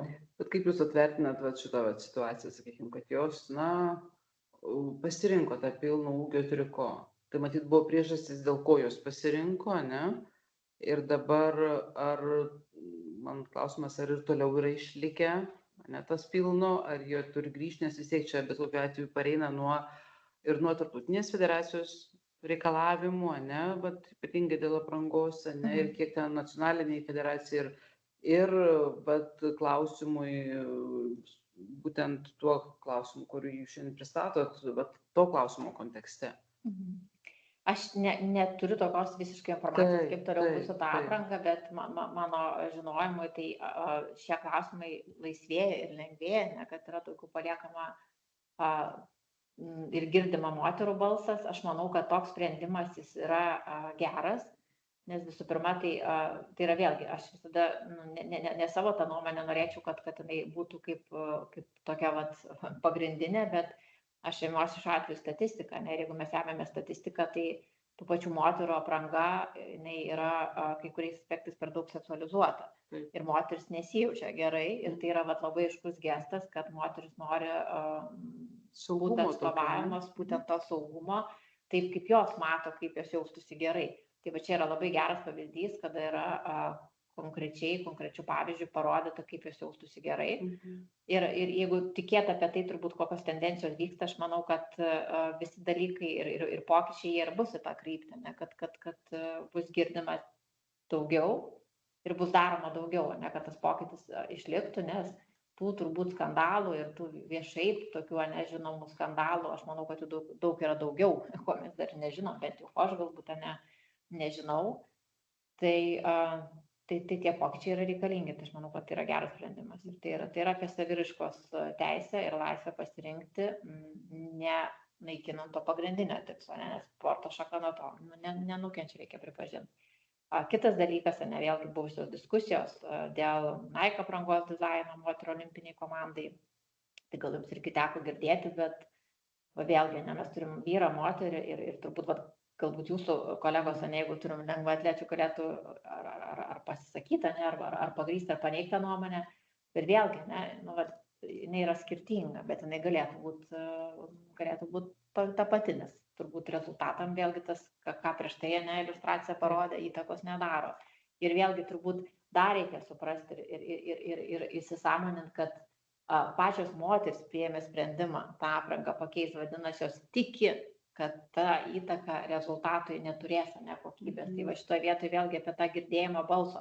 Lygiai taip pat aš šitoje vietoje irgi noriu pasakyti, kad lyčių lygybė, nes būna, kad irgi sulaukiu klausimų, tai tik apie mane jinai nėra. Yra ir vyrų klausimai, kurie yra irgi spręstini, bet tik tai šitoje vietoje vėlgi prie ko grįžtu prie faktų ir statistikos. Statistika šiuo atveju kalba apie lyčių nelygybę ir reikalinga spręsti daugeliu atveju moterų problemas. Kitas dalykas, jūs irgi klausėte apie tą pokytį, tai kita skaidrė yra apie pokytį. Ir jeigu mes grįžtume tuos dabar jau labai senus laikus, tai kažkada ir moterim nebuvo tikima, kad jos maratoną gali veikti. Tai va čia grįžtant prie tos aprangos, bet mes turim šiai dienai visiškai kitą situaciją. Ir va čia yra apie lyčių lygybę, nes tada buvo aiški diskriminacija ir tos diskriminacijos dabar nėra. Tai vėlgi aš grįžtu dar ir prie komunikacinės žinutės. Reikia komunikuoti apie pasiekimus, reikia komunikuoti, rodyti. Kitas dalykas, reikia sudaryti sąlygas, kad atsiskleistų abiejų lyčių gerosios savybės ir gebėjimai įvairiose sporto sritise. Ir jeigu mes turime vienas labiau provyriškas, kitas labiau promoteriškas, tai pagalvoti apie, jeigu yra toks poreikis iš berniukų, mergaičių, tai sudaryti tas tiesiog galimybės abiejom lytim. Ar tai būtų, pavyzdžiui, vaikai, kalbant apie vaikus, berniuko, mergaitėm dalyvauti įvairiose sporto srityse. Bent jau šiuo atveju, tai visada turbūt, kada mes kalbam apie sveikatinimo veiklas, galimybės, tai bet absoliučiai tai turėtų būti panaikinta, kad dėl vienokio ar kitokių priežasčių negali būti sudarytos sąlygos dalyvauti. Ir vėlgi grįžtu prie tos skaidrės, apie ką kalbu, kad šiai dienai turbūt dar pasimato, kad nesudaromos vienodos galimybės tiek moteriam, vyram, berniuko, mergaitėm treniruotis ir sportuoti. Ir tai yra konkretus pavyzdžiai iš savivaldybių irgi, ką turiu, kad tarkim, nėra kažkokio tais būrelio mergaitėm arba nėra kažkokio būrelio berniukam. Tai šitoje vietoje mes turime tiesiog sudaryti sąlygas jaunam berniukui, mergaitė, jaunai merginai, vaikinui sportuoti. Ir šiuo atveju mes kalbame ne apie profesionalų sportą, o profesionalus sportas jau yra tas kitas žingsnis, bet sąlygos turi būti vienodai visiems sudarytos. Ir apie tai reikia irgi pagalvoti, ir tai yra susiję ir su požiūrio klausimu, nes kartais ne tik lėšos būna problema, kartais būna požiūris tiesiog, kad negalima, nėra, bet iš tikrųjų galima ir yra. Ir visada sakau tokiais atvejais, iki skundo yra visada vienas žingsnis ir tai priklauso nuo kiek išmintingi ir protingi, pavyzdžiui, yra tėvai, kai kuriais dalykais ir kiek jie nori, kad jų vaikams būtų tos sąlygos užtikrintos. Dar vienas irgi problema, irgi turbūt pasigalvojimui ir jums kviečiu prasibėgti mintise per savo kuruojamas veiklas, savo darbus, nevienodas konkurso taisyklės. Tai irgi tenka matyti, kad nevienodai sudaromos konkurso taisyklės. Tai šiuo atveju, jeigu mes norime vėlgi, kas ir jūsų sporto įstatyme nebuvo išimtinai kažkokių tais teisių ir kažkokio tais finansavimo, kažkokie tiksliniai problemai spręsti, ar grupiai mes turime atsiremti teisės aktus, tai turime atsiremti įstatymus. Tai jeigu įstatymas numato, kaip pavyzdys, pavyzdžiui, tarkim, jaunimas yra nuo 18 iki 29, Tai vadinasi, jaunimas ir yra ne ta amžiaus kryptis ir mes sudarome tas sąlygas jaunimui to amžiaus kryptyje. Ne, jeigu mes jau įmam kažkokią tai kitą imti, tai mes jau reiškia nesivadovaujam šiuo atveju įstatymais. Dar pasigalvojimų turbūt irgi, ką teko analizuoti, nevienodai remiamas moterų ir vyrų sporto šakos, tai tas irgi labai matosi sporto sektorėje. Kitas dalykas irgi konkrečios varžybos, ne, va, irgi konkretus pavyzdys, dviračių buvo ir Panevėžyje, ir šiuo atveju buvo nesudarytos sąlygos moteriai sportininkiai atitinkamai dalyvauti atitinkamą amžiaus rungtyje. Ir kas buvo tikrai labai baisu, tai skirtingi piniginiai prizai vyram ir moterim. Atrodo taip paprasta, net nesitikė, kad dar tokių dalykų galima pamatyti, bet tai buvo. Tai va čia yra tikrai diskriminacija ir apskritai va tas lėšų klausimas irgi proporcingumas irgi yra svarstytinas dalykas sporto sektoriuje. Kitas dalykas vėlgi, va, iš tų gerųjų, blogųjų pavyzdžių Sėmenija, ne, prieš Šveicariją, tai irgi buvo byla Tarptautinės sporto federacijos, kad neleis moteriam turinčiam lytinių požymių skirtumų dalyvauti moterų varžybose dėl testosterono kiekio. Tai irgi Europos žmogaus teisų teismas pripažino, kad Šveicarija pažeidė Europos žmogaus teisų pagrindinių laisvių apsaugos konvenciją, nes neužtikrino teisės į nediskriminavimą kartu su teisė privatų gyvenimą. Tai vat irgi ir tokių klausimų jų yra ir jų turbūt bus daugiau, bet šito vietoj visada aš raginčiau atsisukti į teisinį reglamentavimą, ne? Nes turbūt kitas pavyzdys, prie ko prieinu, tai va čia šito vietoj vėl, kiek buvo teisinių dalykų ir kiek buvo komunikacinių. Man atrodo, kad visuomeniai tikrai kiekvienas buvo specialistas komentuoti ir užsisuko tą laviną diskusijų, bet šito vietoj vėlgi, ne, mano toks galbūt irgi patarimas praktinis, jeigu mes norim pokyčio, jeigu mes valdom informaciją, tai tada galėtų, pavyzdžiui, būti labai aiški komunikacinė žinutė. Ir ta aiški komunikacinė žinutė iš atitinkamų institucijų, atitinkamų žmonių, jinai tiesiog galbūt ir uždarytų klausimą, ne, tą svarstymą ir neleistų visų pirma į plačią visuomenę neteisingos informacijos ir taip iš tikrųjų spręstų tos problemos. Tai vat irgi labai dažnai irgi stiprus ginklas yra komunikacija. Jinai gali tiek pažeisti stipriai, tiek jinai gali pagelbėti. Na, bet ne tik tai norisi kalbėti apie tos blogos pavyzdžius, kurių dar yra daug, bet galime tikrai džiaugtis pažangą. Ir ką mes matom, kad 24 metais Olimpinių žaidynių Paryžiuje metu pavyko pasiekti balansą. Ir aš manau, kad tas balansas jis ir nėra toksai, kaip čia pasakyti, atsitikęs dalykas. Link to balanso eina šalis, eina komitetai ir mes turime eiti. Ir šitoje vietoje tikrai tai yra labai geras balansas, turbūt geresnio mes negalim tikėtis, kur savo aiškiai parodo, kad pokytis yra ir supratingumas yra. Kalbėjau vėlgi apie tą prieinamumą prie sporto, nes prieinamumas irgi yra apie lygias galimybės, prieinamumas irgi yra apie universalų dizainą, tai irgi kaip tie geri pavyzdžiai apie tą įtraukę bendruomenę, įtraukę visuomenę, kalbant tiek iš vaikų, pavyzdžiui, perspektyvos, tai Islandija labai gerai per sportą sprendė paauglių narkotikų ir vartojimo problemas. Tai va čia irgi pagalvojimo plačiau žiūrėjimo, ne kiek sektorius, pavyzdžiui, sporto gali turėti įtakos kitom socialiniam problemom spręsti. Ir šitoje vietoje, vėlgi, jeigu kalbėti iš lyčių lygybės, prizmės ir iš tų gerųjų pavyzdžių, tai buvo leista dalyvauti visiems, buvo sudarytos sąlygos dalyvauti visiems ir buvo tam atitinkamai skirti finansai, kas yra labai svarbu ir atitinkamai buvo labai aiškus reglamentavimas. Tai yra labai geras pavyzdys, man atrodo, kad tiek švietimo ir mokslo ministerijos kolegos, kiek žinau, irgi važiavo semtis patirties, tiek ir pas mus kolegos dirbantis, bet labai paprastai sutvarkomas dalykas, kuris iš tikrųjų veda prie tikrai labai gerų rezultatų. Kitas dalykas turbūt pamąstymų, vėlgi, ir jum, ir įvairiom sporto šakom, didesnė sporto įvairovė, didesnis finansavimas visoms sporto šakom. Ir va čia šitoje vietoje iš vyrų perspektyvos sporto šakos, kuriuose nereprezentuojami vyrai. Tai tą, ką rodo statistika, tai yra meninė gimnastika, sinchroninis plaukimas, dailusis čiuožimas, jojimas, aerobinė gimnastika. Tai va čia yra faktai ir skaičiai ir šitoje vietoje irgi tada toks atviras klausimas galima būtų iškelti, ar nėra norinčių, ar nėra sudarytų sąlygų. Ir tai va irgi pasimąstymai turbūt kolegoms.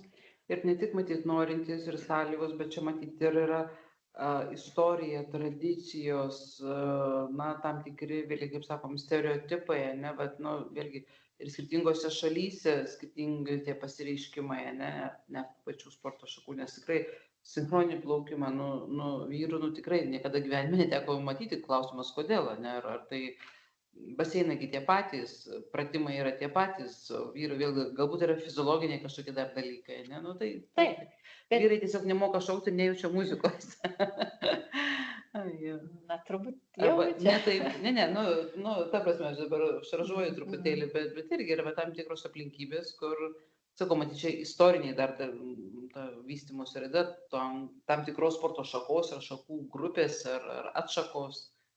Taip, bet šitoje vietoje irgi vėl į tokius praktinius dalykus tada nors sugrįžti pačiai ir sugrąžinti, kad kas yra labai svarbu. Svarbu tirtis, svarbu matuotis nuomonę, ne, šitoje vietoje. Ir tai nereiškia, kad mes turim sulygiuoti, ne, viską, kad būtinai bus komanda, nes jos gali nebūti dėl, kaip jūs sakote, ne, akivaizdžiai natūralių priežasčių, nenoro, bet kas šitoje vietoje turbūt yra labai svarbu, kad tai nebūtų sąlygota stereotipinių nuostatų ir kad jeigu būtų tas noras, ne, tai reikėtų pagalvoti, ne, apie tų sąlygų sudarimą. Dar, irgi, kas yra labai svarbu, ne, ką aš sakiau, kad lyčių lygybė, tai dažnai ne, irgi būna tų klausimų, kad suprantame tik tai kaip moterų, kai kada dar aš tiesiog irgi referuoju, kad būna tokių klausimų, kad atrodo mes sprendžiam tik tai moterų klausimus, tai taip nėra. Tai lyčių lygybė, ką aš prieš tai rodžiau, yra apie vyrų ir moterų klausimus, ne, ir apie vienodą prieigą prie atlyginimo, vienodą prieigą prie paslaugų, prie teisingumo klausimų ir taip toliau. Ir vėlgi faktai ir duomenys tada kalba, ne, pavyzdžiui, kodėl lyčių lygybės klausimai yra naudingi vyram. Tai šiuo atveju vėlgi, pavyzdžiui, mes turim saugesnę su mažiau smurto aplinką, ne. Ir, pavyzdžiui, policijos duomenys 24 metų smurto aplinkoje pavojų keliančių vyrų buvo 85,2%. Tai vėlgi nepasigalvojame, kiek atitinkama sporto sritis gali daryti, pavyzdžiui, įtakos smurto klausimų mažėjimui. O tas vėlgi integralumas, nes ką aš ir minėjau, kad lyčių lygybės klausimas yra horizontalus ir jis nėra nei vienos ministerijos, pavyzdžiui, konkrečiai ne už ką, už politikos formavimą mes esame atsakingi. Bet tai yra įvairių sričių klausimas ir kaip kiekviena sritis prisideda prie klausimų sprendimo. Dar turbūt irgi tokiam žinojimui, kad tie klausimai yra matomi ir jie sprendžiami, tai mes turime moterų ir vyrų lygių galimybių komisiją, įsisteigę prie vyriausybės šiuo atveju ir kas yra labai svarbu, kad ten yra labai platus spektras kolegų, kurie atstovauja ir yra ir švietimo ir mokslo ministerijų kolegos, tai irgi šito vietoje, kad jeigu turit kažkokiais klausimų, kurie yra aktualūs sporto sektoriui, tai irgi tiesiog prašymas ir žinojimą irgi kelkit per šitą komisiją, žiūrėkim tos klausimus horizontaliau, plačiau ir aš manau, kad tie klausimai gali spręstis, kaip ir pavyzdys, net tartum atrodo už smurto, pavyzdžiui, artimoje aplinkoje politiką vėlgi esame atsakingi mes. Bet prieš tai irgi rodyta skaidrė parodo, kiek daug poveikio galima daryti per sportą ir kaip, pavyzdžiui, šitą vietą galima spręsti problemą. Kitas dalykas - nauda sveikatai ir psichologinė, ne, tai šitą vietą, ką aš kalbėjau, ne, apie vyrų nusižudžiusių skaičių ir savižudybę, savižalą, rizikingą elgesį, kas, pavyzdžiui, vėlgi tas pats rizikingas elgesys, ne, alkoholio, narkotikų, įvairių kitų psichotropinių medžiagų vartojimas pas vyrus yra ženkliai didesnis, ne? Ir, pavyzdžiui, toje vietoje, kokį poveikį gali daryti sportas tame. Mano asmeninė nuomonė, tai turbūt irgi sutiksit, gali daryti labai didelį poveikį. Ne? Ir šitoje vietoje vėlgi, ką aš suvedu irgi turbūt prie tų lygių galimybę, ne, kad faktais duomenimis remiantis mes galim labai stipriai subalansuoti tą politikos sritį. Rizikingo elgesio mažėjimas, ne, stereotipinio elgesio mažėjimas, tai irgi mes turėjom daug labai tų pavyzdžių apie tas stereotipinės nuostatas. Kiek ir sporte turėjo stereotipinių nuostatų ir turbūt, jeigu mes pasidarytume galbūt apklausas, ne, tų pačių vaikų, paauglių, apie įvairią sporto rūšis, apie prieinamumą, Tai aš manau, kad irgi sulauktume turbūt gal nelabai mums palankių atsakymų, bet dėl to ir verta, ne, dėl to ir verta klausti, dėl to ir verta tirti ir dėl to ir verta per kuriamas sporto priemonės daryti poveikį įvairioms grupėms. Didesnis užimtumas vėlgi yra labai svarbu. Taip, ir šitoje vietoje galime mes turbūt perėti, nežinau, prie klausimų. Tokį klausimą aš ir turiu, kodėl ir dėl ko mes tada turime užtikrinti lygias galimybės sporto sektoriui ir ar lyčių lygybės problemos aktualios sporto politikos sektoriui. Tai va šitoje vietoje esu atvira diskusijom ir labai noriu tikėti, kad gal klausimų yra ir galim iš tikrųjų padiskutuoti, galim sugrįžti į tos praktinius pavyzdžius ir tikrai esu čia tas žmogus tiek teisėkūristas, tiek praktikas ir galiu atsakyti tos klausimus, kurie yra aktualūs. Ačiū labai. Ar gal turime mes klausimų iš kambario? Tai tik tą klausimą, kurį mes turime elektroniniu paštu registruojantis. Taip, tai gal pagarsinkim jį ir tada turėsim atsakymą ir matyt paskui prie skaičių galėsim. Tai turėjom klausimą, kiek svarbu yra lyčių lygybė organizacijos valdymo organų struktūrose, kai vyrai pranoksta moteris kompetenciją. Tikėtina, šitą klausimą uždavė vyras. Neskleidžiant jo, žodžiu, taip bent jau man taip atrodo, kad tai yra iš vyro pozicijos, tai ne klausimas. Aš tai sakysiu, gali būti visai, tikėtina, turbūt taip, dažniau tokių klausimų tenka girdėti iš vyrų, bet šitas klausimas savaime yra ydingas, nes mes jau kalbam apie tai, kad vyrai turi geresnės kompetencijos, tai visų pirma, tai nebūtinai yra taip. O kitas dalykas, tai turbūt, ką aš ir minėjau, ir pristatymo metu, labai svarbu suvokti, kad balansuotas klausimų atstovavimas, jisai sukuria geresnius sprendimus. Tai reiškia, kad mes girdim, ko nori vyrai, mes girdim, ko nori moteris, mes sutarime priimam tą sprendimą. Kitas dalykas, aš turbūt irgi, ką ir jūs minėjote ir ką labai noriu paminėti, tai apie tos sprendimus. Tai mes irgi dabar perkeliam biržinių bendrovių direktyvą, kas yra susijęs su listingom ir didelėm įmonėm. Ir įdėgiam 33%, kaip yra reikalavimo direktyvoje, mažiau atstovavimos lyties atstovo dalyvavimą. Tai šitoje vietoje mes turime visada galvoti apie mažiau atstovavimo lyties atstovo atstovavimą ir žiūrėti, kaip tai daro poveikį. Bet kalbant apie, atsakant turbūt rezimuojant tą klausimą, tai subalansuotos valdybos, subalansuoti kolektyvai, jie leidžia priimti tvaresnius sprendimus. Kitas dalykas turbūt vėlgi bet koks įvairovės, kolektyvas, ir čia mes irgi prieš tai kalbėjom, tai ne tik tai apie vyrus ir moteris, mes jeigu galvojame apie lygias galimybės, mes turim galvoti ir apie jauno žmogaus galbūt dalyvavimą atitinkamoje struktūroje. Atskirų suinteresuotųjų grupių atstovavimą. Taip, ir vyresnių ir atskirų suinteresuotų grupių, pavyzdžiui, ką jūs irgi labai gerai paminėjote, kad atitinkamų sprendimų priėmimą dažnai reikia traukti ir atitinkamus sričių specialistus. Tai šitoje vietoje, tai atsakant ir rezimuojant klausimą, turbūt uždarant, tai ne lytis apsprendžia su pirma, bet lytis leidžia priimti subalansuotą lyties pagrindų kolektyvas leidžia priimti tvaresnius sprendimus, bet kas yra labai svarbu, šitoje vietoje visada yra svarbi kompetencija. Tai mes turime galvoti ir apie kompetenciją. Dar tiesiog irgi iš situacijų, kada vėlgi pagal naująjį mūsų atnaujintą aukšto meistriškumo sporto aprašą yra ta sąlyga, sportininkų įtrauktis, žodžiu, į valdybas, į vykdomuosius komitetus, į prezidiumus federacijų. Tai taip, vienos organizacijos jos tiesiog taip elgesi jau keletą metų, kitom tai yra, kaip sakyt, kaip nauji dalykai, apie kuriuos, jeigu jos šiandien neturi galimybės tą įgyvendinti, galbūt įgyvendins artimiausių metų, dar kitais metais. Bet kai kuri nuomonė yra tokia, kad, kaip mes dabar įtrauksim sportininką, kaip jis yra labai užsiėmęs, ir jis nėra Lietuvoje, yra užsienį.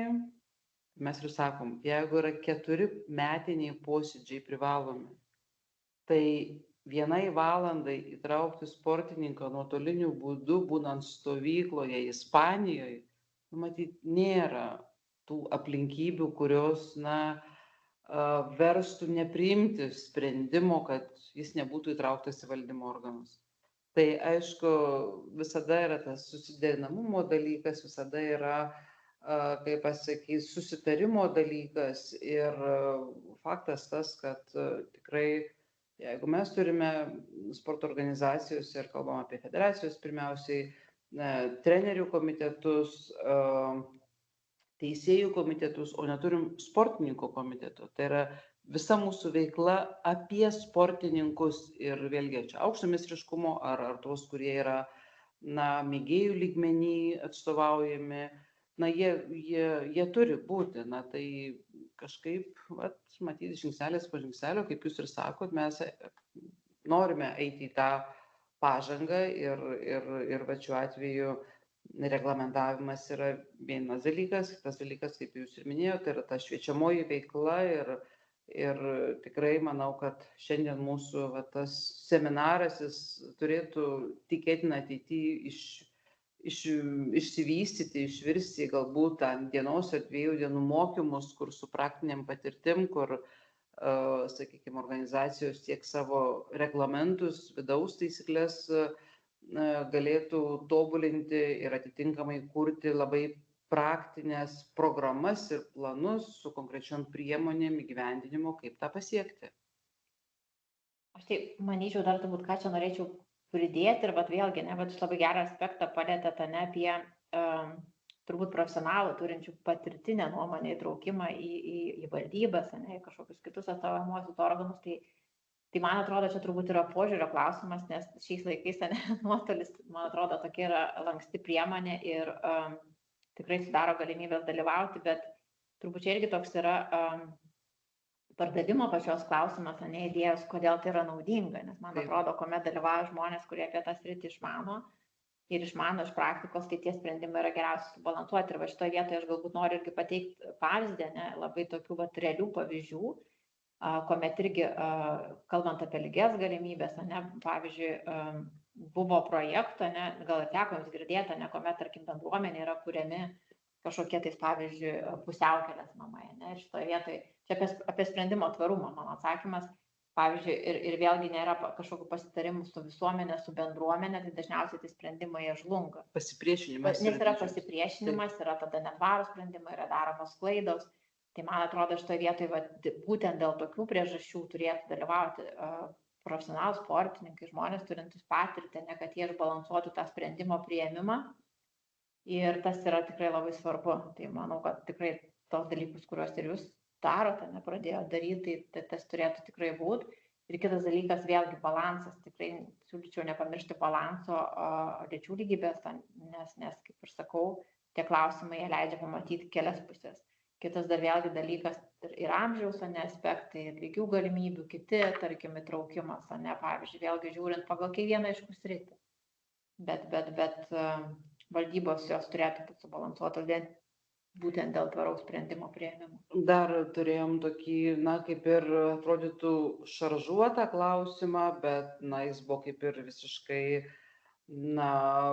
taip rimtai užduotas, sako, tai jūs, gal taip grubiai nebuvo, kad jūs čia prisigalvojate, bet buvo sakoma, kad, jūs, jeigu sakote, turi būti vyrų moterų santykis, turi būti, amžiaus aspektu, sportininko atstovavimo aspektu, tai sako, jūs ateityje prisigalvosite, taip, aš tiesiog cituoju, prisigalvosite įtraukti kitos religijos, kitos spalvos, migrantų ir tada mus jau versite, kad juos įtraukti.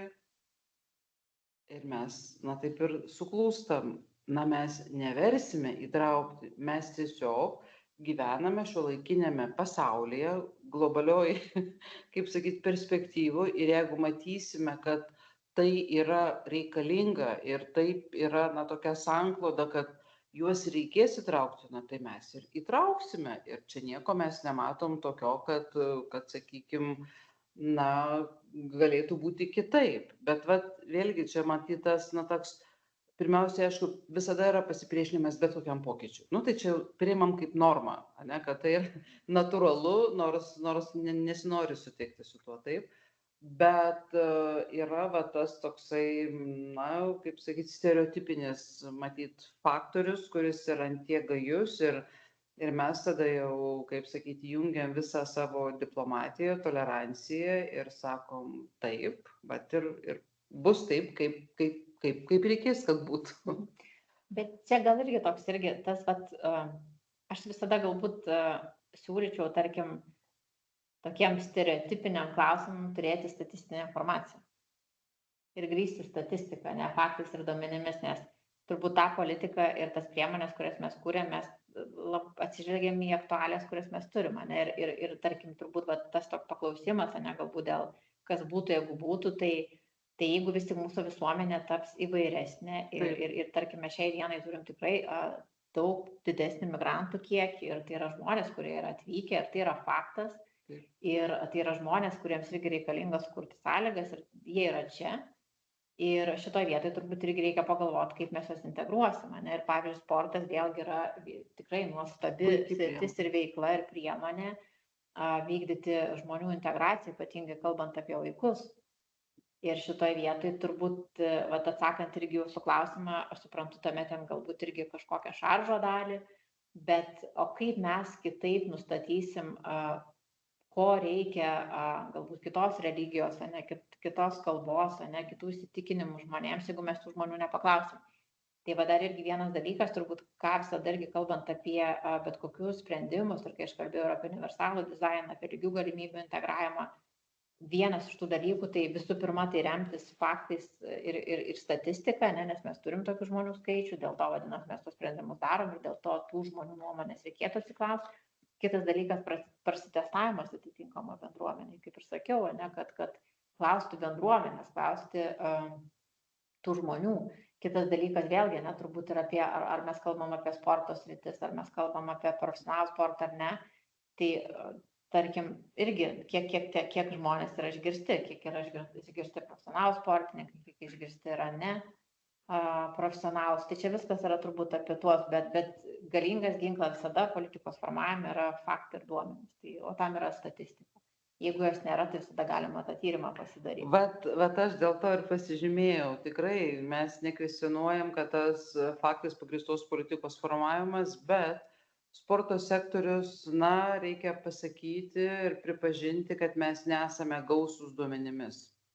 Ir čia tikrai turėjome mes ne vieną pokalbį jau su duomenų agentūra ir vėlgi tai, kad mes pradėję veiklas tikrai inicijavom ir tai yra mūsų pasidžiaugimas dėl proceso, kuriame esame ir tokiam pakankamai intensyviame procese. Tai reiškia registre, sporto registras yra sukurtas, mes dabar renkame duomenis dėl sporto infrastruktūros objektų, paskui pradėsime apie organizacijas surinkti duomenis, paskui apie asmenis, sakykime, tai kuriam tą visą big data, Lietuvos sporto sektoriaus. Bet visada galima natūraliai, aš sakau, inicijuoti tyrimus ir susirinkti tuos antrinius duomenų šaltinius, tiesiog darant apklausas specifiniais klausimais.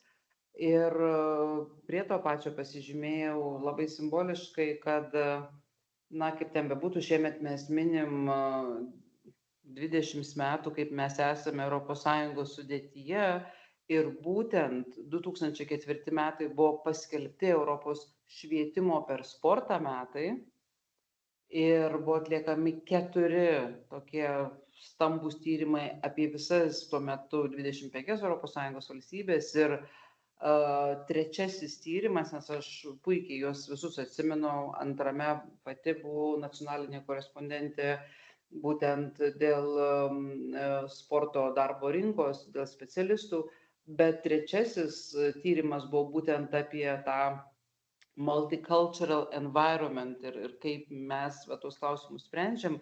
Tai turiu pasakyti, kad tuo metu mes nelabai ką turėjome pasakyti per sportą. Ta mūsų visuomenė tikrai buvo tokia žymiai tokia uždaresnė, sakykime, ir tokia identiškesnė, ne?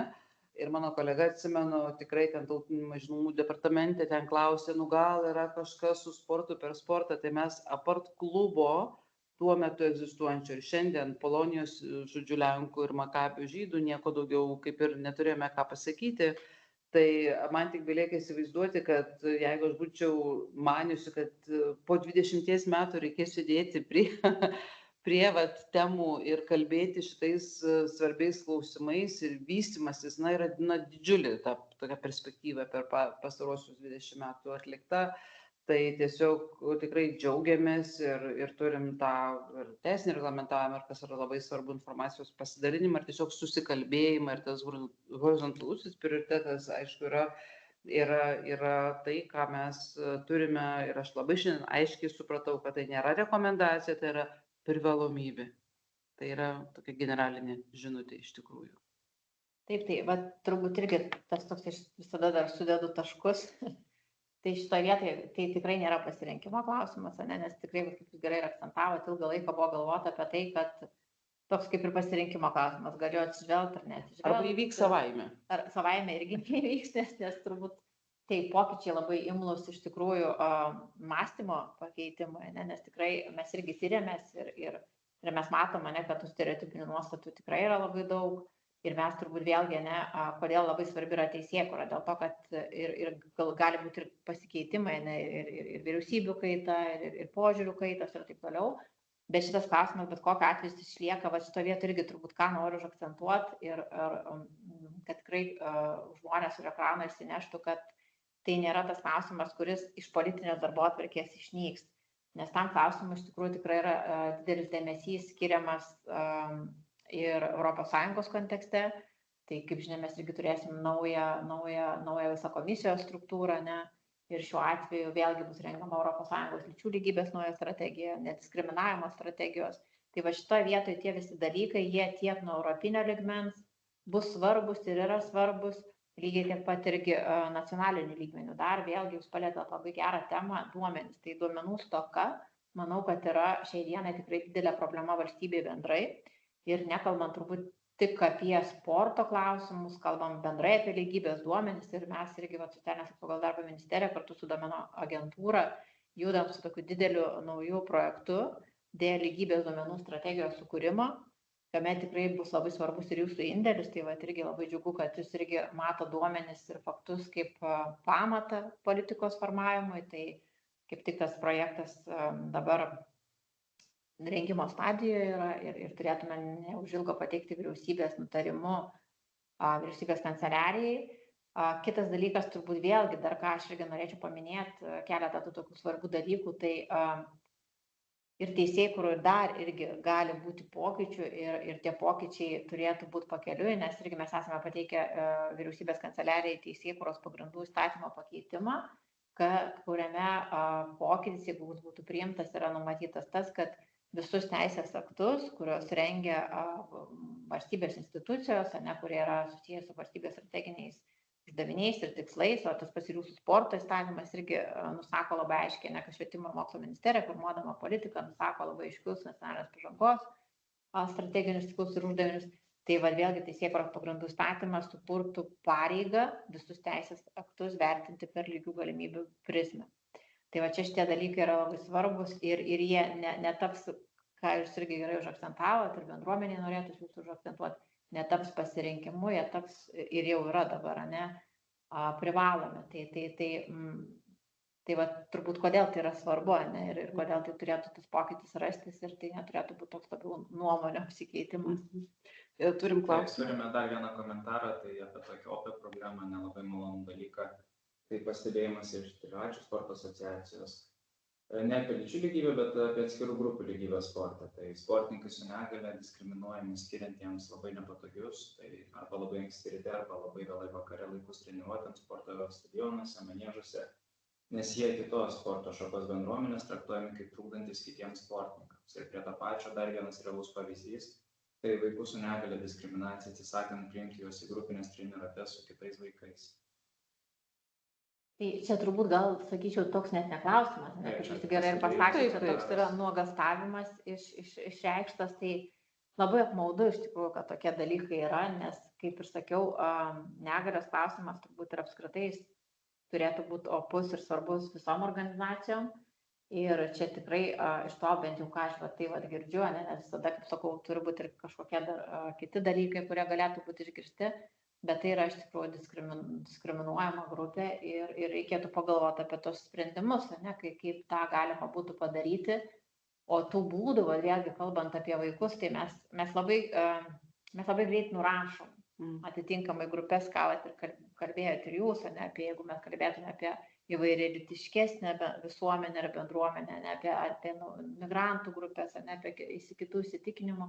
Lygiai turbūt ir negalios šitoje vietoje klausimą mes tiesiog uždarom, nesudarom sąlygų, bet ką kalba lygių galimybių įstatymas, ką kalbėjau aš apie horizontalų principą, tai tos sąlygos turėtų būti sudarytos. Ir šitoje vietoje visada yra lygių galimybių kontrolieriaus tarnyba, į kurią galima kreiptis ir kuri nagrinėja tos skundus. Tai šitoje vietoje turbūt tos grupės jos. Jo, bet žinot, aš irgi, kaip sakyt, visada yra to tokio pasikreipimo, pranešimo, skundo galimybės, bet yra kita pusė. Tai reiškia, kiek pati organizacija yra proaktyvi, sprendžiant ne pavienių atvejų dalykus, bet išstojant kaip asocijuotai struktūrai su visom galiom, priedermėm ir atstovavimu. Va čia mes pasigendame to tokio kolektyvinio klausimo sprendimo, nes vienas kitas skundas situacijos nepakeis iš esmės. Reikalingi tam tikri kolegialūs sprendimai ir kažkaip tai mūsuose skirtingos organizacijose, nežinau, pritrūksta ko. Ar vėlgi tos pačios kompetencijos, ar tos pačios drąsos, ar to pačio vidinio susikalbėjimo tam, kad būtų klausimas sprendžiamas sistemiškai, struktūriškai ir kompleksiškai, suprantat?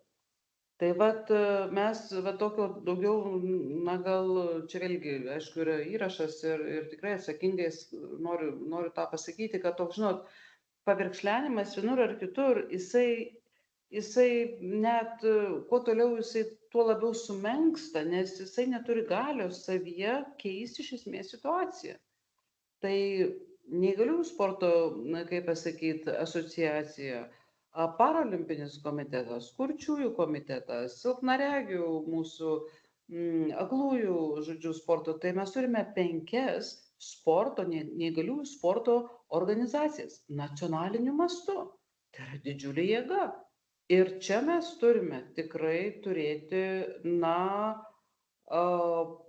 politikos, jau nesakau formavimo, įgyvendinimo ir išgyvendinimo tų atvejų, kurie dar vis praėjus daug metų po nepriklausomybės ir susikūrusiom organizacijom jau senai, jie vis dar yra mūsų darbotvarkėje ant stalo. Tai be abejo tas atstovavimas, bet vėlgi, tai pavieniai skundai kūrė praktiką, turbūt ir čia tas akcentas yra labai svarbus, bet man atrodo, kas yra labai svarbu politikos formavime, tai visų pirma, ką ir minėjau, kad visos grupės būtų girdimas ir visi klausimai yra girdimi ir turbūt, kad atskiros grupės, kaip jūs gerai sakote, komunikuotų per atitinkamas struktūras tą informaciją, bet labai svarbu, kad ir tos būtų išgirstos. Tai čia irgi labai svarbu, kad tie sprendimai nebūtų tik tai teoriniam lygmenį, bet kad jie būtų ir praktiniam. Ir ko dar iš tikrųjų, tikrai, ką ir jeigu irgi pastebėjote, aš akcentavau, ko dar trūksta bendrai, turbūt ne tik tai kalbant ir apie sporto sritis, bet bendrai ir apie visas turbūt sritis, kalbant apie pokytį, tai trūksta vienas dalykas tų mokymų, trūksta žinojimo ir supratimo, nes ir klausimas, kurio aš irgi sulaukiau, jis jau buvo su stereotipinė ta gaidelė, apie tai, kad vyrai yra pranašesni, tai jau yra irgi tas toks požiūrio, kurį, kaip jūs sakote, reikalinga išguiti, ne iš sistemos klausimas, ir su tuo reikia dirbti. Ir šitoje vietoje turbūt irgi, ką noriu paminėti, kad mes ir valstybinių lygmenių nuo kitų metų pradedam vėlgi ciklą kampanijų dėl stereotipinių nuostatų, kas liečia lyčių lygybę ir taip pat mokymus vėlgi irgi. Tai tikrai turbūt labai svarbu, kad organizacijos lietųsi, kad matytų tą poreikį tų klausimų. Ir labai turbūt šitą vietą irgi džiugu, kad jūs girdit organizacijas, nes ir šitas tas trumpas kursas, toks bazinis, jis irgi yra apie tai, kad organizacijos išgirstų. Ir labai noriu tikėti, kad jos irgi išsineš, kad tai nėra tik tai kalbėjimo tema, kad tai yra tema, su kuria yra sukurtas reglamentavimas. Reikia dirbti. Ir tas visas procesas, jisai susidėlios per atitinkamą laiką, ne iš karto. Ir pats savaime jisai neįvyks. Kas, galvojam, kad kažkas už mus kažką turėtų padaryti. Mes, taip, bet mes turim turėti tą nuolatinę komunikaciją ir dialogą, kad, procesas jisai būtų, įgalintas vystytis ir kur jūs ne kartą įvardinot, kad jis būtų tvarus, nes, čia nėra vienadienis kažkoks sprendimas ar kažkoks aktas, kur padarėm, sutvarkėm, pamiršom, padėjom į stalčių, einam prie kito. Ne, tai yra nuolatinė, sakykime, vystymasis ir kaita, ir tobulėjimas, ir tos informacijos pasidalinimas. Bet tam yra labai, kaip sako, reikalingas tad žinojimas. Nes ir nuolatinis, čia, žinot, kad vėlgi, netgi kalbant apie lyčių lygybės pokytį, tai ir iš savo to lauko vėlgi apie tą mokymąsi ir mokymą mes irgi žiūrim labai atsakingai. Tai vėlgi kaip pavyzdys, tarkim, mes turėjome mokymus, kuomet irgi keitėsi politinė vadovybė, tai turėjome mokymus aukštiem vadinamiem pareigūnam, pagal statusą, tai ministram, viceministram, tai kiek dalyvaujančių buvo, lygiai taip padarysim dabar. Ir čia ir yra, kad tas žinojimas jis ateitų nuo aukščiausio lygmens ir kad tie žmonės, kurie priima sprendimus, jie suprastų, kodėl taip yra svarbu kalbėti apie lyčių lygybę ir lygias galimybės ir kodėl yra svarbu ne tik kalbėti, bet ir spręsti tas problemas. Ir kitas dalykas, vėlgi, ką irgi esame padarę, tai moterų ir vyrų lygių galimybių komisija, kurią turime, jinai irgi yra atstovaujama aukšto lygmens pozicijos esančių asmenų. Tai reiškia, kad pozicijos viceministrai, ministrų patarėjai ir taip toliau tam, kad būtų galima priimti sprendimus. Nes vėlgi tie sprendimai irgi labai priklauso ir nuo pačios į viršų, bet ir nuo viršaus į apačią. Tai čia turbūt irgi kalbant ir apie jūsų organizaciją ir jūsų pokyčius, kuriuos jūs darote. Ir apie tas atstovaujamosius organus, apie ką mes šiandien irgi kalbėjome ir įvairios sporto šakose. Tai viskas turim kol kas tiek. Tai dėkojame. Gal dar kažką nori paklausti, dar yra proga, jeigu ne.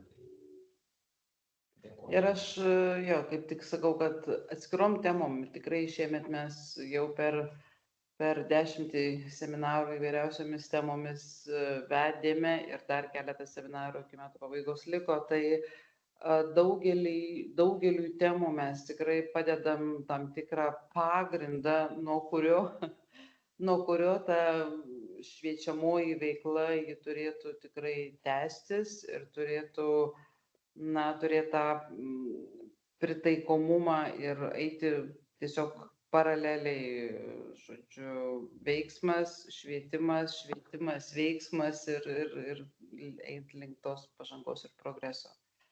Tai ačiū labai, gerbiama Jolanta, manau, kad mes, ypatingai turim jau paplojimus, nuėjo rankytės. Kiek daug rankyčių. Tai ačiū labai už tikrai puikius pavyzdžius, Turime ir rankos pakelimą, tai vieną. Dar turim pakelimą? Taip, prašome. Gerai.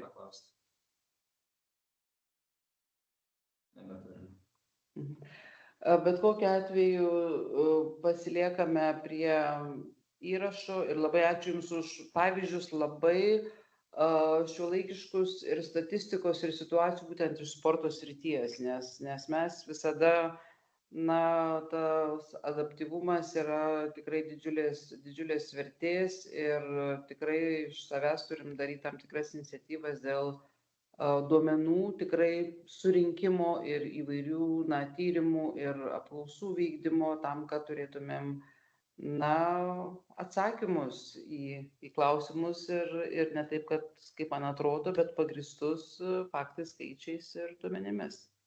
Tai ačiū labai, ačiū visiems prisijungusiems, gražios likusios dienos ir iki kitų susitikimų.